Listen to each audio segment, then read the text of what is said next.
Bienvenue sur la chaîne qui vous fait voyager dans les méandres délicieusement absurdes de notre langue française. Moi, c'est Philippe. Et aujourd'hui, on va parler d'un état d'esprit que vous avez peut-être déjà expérimenté, particulièrement un lundi matin à 8 heures, sans café, après une nuit trop courte. L'expression « être à l'ouest ».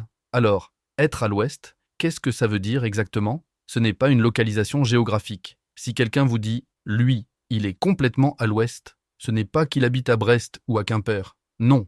C'est plus subtil ou plus cruel selon le ton. On veut dire qu'il est complètement dans les nuages, perdu, déconnecté de la réalité, à côté de ses pompes, bref, pas là, ailleurs. Mentalement, il regarde les oiseaux passer alors qu'on lui parle chiffres ou responsabilité. Mais d'où ça vient, cette histoire d'ouest? Pourquoi pas au nord ou en bas à gauche?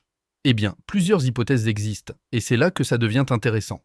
Première piste, une influence historique. Pendant la guerre froide, on parlait souvent de l'Ouest pour désigner les pays capitalistes face à l'Est soviétique. Pour certains, être à l'Ouest, c'était donc être dans l'autre camp, l'opposé idéologique, voire être en dehors du système. Ça pourrait expliquer l'idée de décalage ou de confusion. Mais la théorie la plus savoureuse et la plus vraisemblable vient tout droit du langage familier. Dans les années 70-80, les jeunes commencent à employer l'expression pour désigner quelqu'un de perché, de déphasé, souvent parce qu'il plane sous l'effet de substances pas toujours licites, et comme le soleil se couche à l'ouest, ça donne aussi cette image de la fin de journée, du ralentissement, du flou.